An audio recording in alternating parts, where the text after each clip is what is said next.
Whose kids are they? I'm Brian Lilley with TheRebel.Media. The school year is about to begin for most students in Ontario. Some have already gone back to classes, but that is setting the stage for a fight between parents and Premier Kathleen Wynne, who has been pushing a sex ed curriculum for years. She did it quietly, denied she was doing it when speaking to, most parents groups, but then always made sure she gave interviews to gay and lesbian publications like Extra and said, oh yes, the curriculum's coming back. I've been telling you about this for a long time, and now it's here. They announced the curriculum, they didn't give the parental consultation that they promised, and now there's plenty of parents upset. So, across Ontario on Wednesday, protest outside of MPP's offices with a simple message from parents to the politicians. This sex ed curriculum gives out too much information too soon.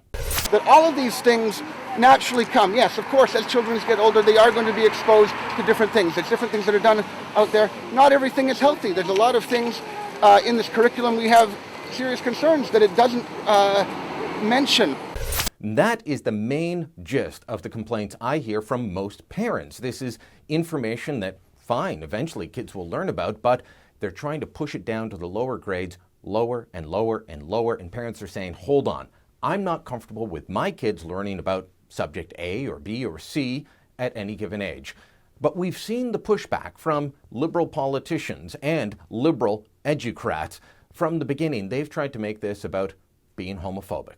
Kathleen Wynne did that herself. She challenged anyone that opposed the sex ed curriculum as being homophobic. And now the head of Peel Public School Board, the second largest school board in Ontario, is saying, well, he's not going to allow anyone to opt out from learning about gay families. That is not what this push is all about. This is about saying there are certain things that kids don't need to learn in grade 3. It's not about the proper body part names. These are all red herrings. There are questions about things like gender identity, though. This is a new concept. This is an untested concept, one that's trying to push the idea that gender is fluid, that it's neither male nor female, that you can change from one day to the next. It's that fluid.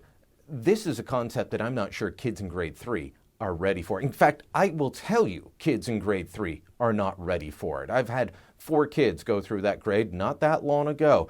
It's not like it's decades for me. Some of them are just out of that age range. This is not a concept most kids are going to understand. It's probably not a concept most teachers are going to be comfortable talking about. But the educrats, the people who think they are the co-parents of our children, they're going to keep pushing for this. And they're going to tell parents, you cannot opt out. Look, the pushback from the progressives is, well, you can't opt out of math class. Actually, I can opt my kids out of anything I damn well please. They're my kids. They don't belong to the states. And if I think that something being taught in class is inappropriate, it is my duty, my responsibility to pull them out, and it is not the duty of the state to try and force my children to learn things I don't want them to. If that means you pull your kids out of school completely, so be it.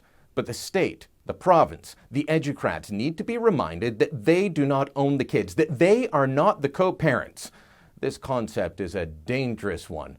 We need to remember that children belong to families. This idea of it takes a village to raise a family has become the village owns the family. No, not the case at all. Not when it comes to sex ed, not when it comes to anything else. Parents are the kids' first educators.